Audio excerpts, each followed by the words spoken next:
பனித்துளி வந்து என்னோட கரியர்ல ஒரு முக்கியமான படம். ஏன்னா first time as a full fledged ஹீரோவா இந்த படத்துல நடிச்சிருக்கேன். அண்ட் இந்த படத்தோட ஒவ்வொரு ஸ்டேஜ்ல நம்ம மீட் பண்ணிட்டே இருக்கோம். ட்ரெய்லர் ரிலீஸ் அன்னைக்கு மீட் பண்ணோம். அப்புறம் ஆடியோ ரிலீஸ் அன்னைக்கு நீங்க ட்ரெய்லர் பார்த்தீங்க. 2 சாங்ஸ் பார்த்தீங்க இந்த படத்துல இருந்து. அண்ட் நீங்க கொடுத்த ரீச்னால வந்து ஒரு நல்ல பேர் வந்து பனித்துளிக்கு கிடைச்சிருக்கு ஆடியன்ஸோட மதியில. அண்ட் இண்டஸ்ட்ரியோட சிறந்த டெக்னீஷியன்ஸ் அண்ட் நடிகர்களும் இந்த படத்தோட ட்ரெய்லர் பார்த்துட்டு ரொம்ப பாராட்டினாங்க. படத்தோட விஷுவல் குவாலிட்டி பத்தி, பேக்ரவுண்ட் ஸ்கோர் பத்தி, KV Anand sir, Nagarjuna sir, Prakash Raj sir சொல்லிட்டே போகலாம். நிறைய பேர் வந்து ஸோ அதனால ஒரு ஸ்ட்ராங் என்கரேஜ்மெண்ட் கிடைச்சிருக்கு. Because we are a very very young team. நீங்க பாத்தீங்கன்னா இது வந்து திஸ் இஸ் நாட்டிஸ் first full fledged commercial film after மே பொருள். For me also as a full fledged hero இது ஃபர்ஸ்ட் ஃபிலிம். So a lot of firsts in this film. அப்புறம் as a ஹிந்தி தமிழ் படம் இந்த படம் எடுத்திருக்கோம். ஸோ படம் வந்து மே எண்ட் வந்து ரிலீஸ் பண்ண பிளான் பண்ணிட்டு இருக்கோம். ஸோ உங்கள் சப்போர்ட் எப்பவும் தேவை.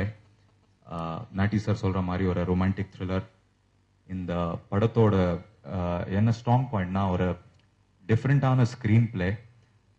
அடுத்த சீனில் என்ன நடக்க போகுது வந்து நீங்கள் ப்ரெடிக்டே பண்ண முடியாது. அந்த மாதிரி ஒரு ஹாலிவுட் ஸ்டைலில் ஒரு த்ரில்லர் எடுத்திருக்காரு நாட்டிகுமார்.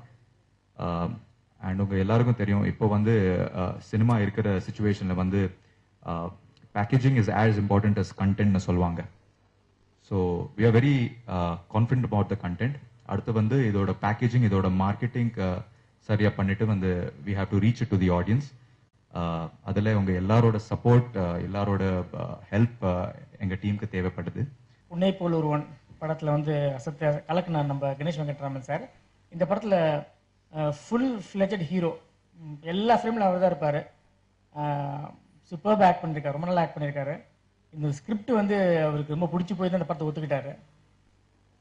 சாங்கு, ஃபைட்டு, அப்புறம் வந்து நிறைய விஷயங்கள் இந்த படத்தில் கணேஷ் சார் சூப்பராக பண்ணியிருக்காரு. ஸோ ட்ரெய்லர் வந்து இப்போ நாங்கள் அன்ஃபார்ச்சுனேட்லி எனக்கு காட்ட முடியல. பட் நீங்கள் பாதி பேர் ட்ரெய்லர் பார்த்துருப்பீங்க. எல்லா சேனல்ஸும் வந்துட்டு இருக்கு. ஆடியோ ஃபங்க்ஷனில் ட்ரெய்லர் போட்டோம். ட்ரெய்லரை பார்த்து ஒரு மிகப்பெரிய எதிர்பார்ப்பு இந்த படத்துக்கு கிரியேட் ஆயிருக்கு பனித்துளிக்கு. அந்த படத்தை பார்த்தீங்கன்னா டெஃபினட்டாக அது 2 மடங்கு உங்களை வந்து இந்த படம் பூர்த்தி செய்யும். அந்த மாதிரி இந்த எதிர்பார்ப்பை பூர்த்தி செய்யும். ஒரு டிஃப்ரெண்ட்டான ஸ்க்ரீன் பிளே. ஸோ படத்தை பற்றி இன்னும் நிறைய சொல்லலாம். விஷுவல் ட்ரீட்டு, சாங்ஸ் ரொம்ப நல்லா வந்து இருக்கு. மியூசிக் டைரக்டர் வந்து ஆக்னல் அண்ட் ஃபைசான். இவங்க வந்து பாம்பேயில் ஹிந்தி படங்கள் மியூசிக் போட்டிருக்காங்க. ராகினி எம்எம்எஸ்னு ஒரு படம், அந்த படத்துக்கு அவங்க தான் மியூசிக் போட்டாங்க. இதில் பேக்ரவுண்ட் ஸ்கோரும் சூப்பர், சாங்ஸ் ரொம்ப நல்லா வந்திருக்கு. எடிட்டர் வசந்த், அப்புறம் கிறிஸ் எல்ரிச் சொல்லிட்டு ஹாலிவுட் கேமராமேன், அவரோட சேர்ந்து சிஜே ராஜ்குமார், பல படங்களுக்கு வந்து ஒளிப்பதிவு செஞ்ச சிஜே ராஜ்குமார் இந்த படத்துக்கு ஒளிப்பதிவு பண்ணியிருக்காரு. ஸோ சிஜே ராஜ்குமார், கிறிஸ் எல்ரிச் 2 பேர் ஒர்க்கும் வந்து எக்ஸ்ட்ராடனரி. வசந்தோட எடிட்டிங் வந்து படத்தை அடுத்த லெவல் கொண்டு போயிடுச்சு. ஸோ 2 ஹீரோயின் இதில், ஷோபனா அண்ட் கல்பனா. கல்பனா ஆல்ரெடி ஹிந்தி படத்தில் ஆக்ட் பண்ணிருக்காங்க. இன்னொரு விஷயம் மெயினாக இந்த ப்ரெஸ் மீட்டுக்கு என்ன காரணம் அப்படின்னா, 3 திரைப்படத்தை வந்து தெலுங்கு டப்பிங் ரைட்ஸ் வாங்கியிருக்காரு. ஒரு நட்டிகுமார்னு ஒருத்தர் வாங்கியிருக்காரு. அந்த நட்டிகுமார் வேற, இந்த நட்டிகுமார் வேற. நான் அவன் இல்லை. என்னன்னா நான் ரொம்ப நாட்டிகுமார், பட் அந்த அளவுக்கு கிடையாது. இவர் வந்து ஒரு 2-3 வீக்ஸாக நியூஸில் இருக்காரு. அவர் ஃபஸ்ட்டு அந்த நியூஸ் வந்தப்பவே வந்து என் ஃப்ரெண்ட்ஸு நிறைய பேர் அமெரிக்காவில் இமெயில் அனுப்பிச்சு, இன்ஃபேக்ட் என்னோட இன்வெஸ்டர்ஸ்லாம் வந்து அவங்க வந்து ஷாக் ஆகிட்டாங்க. என்ன இந்த நம்மகிட்ட இன்வெஸ்ட்மெண்ட்டை வாங்கிட்டு இவன் 3 படம் வாங்கிட்டானா அப்படின்னு.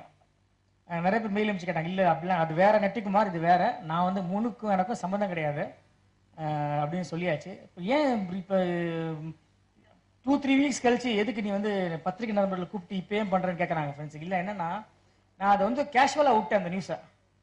அப்புறம் இப்போ லாஸ்ட் வீக் பார்த்தோம்னா ஒரு டெய்லி நியூஸ் பேப்பரில் வந்து பனித்துளி ஸ்டில்ல போட்டிருக்காங்க. போட்டு அந்த நட்டிகுமாரோட நியூஸ், அவர் வந்து ஃபிலிம் சேம்பர் பிரசிடென்ட் கல்யாண் வந்து அக்யூஸ் பண்ணி நியூஸ் கொடுத்துருக்காரு. அந்த நியூஸை போட்டிருக்காங்க. போட்டு பனித்துளி ஸ்டில்ல போட்டாங்க. எனக்கு அடி வேறெல்லாம் கலகிருச்சு. சரி, நம்ம ரஜினி சார் ஃபேன்ஸால் நம்ம பார்த்த புறக்கணிச்சுட்டா என்ன பண்ணுறது நம்ம. பட் அதான் இந்த ப்ரெஸ் மீட் மூலிமா அந்த மீடியா நண்பர்கள்லாம் இதை மக்களுக்கு எடுத்து சொல்லி நான் நல்லவன் அப்படின்னு ப்ரூவ் பண்ணுங்க.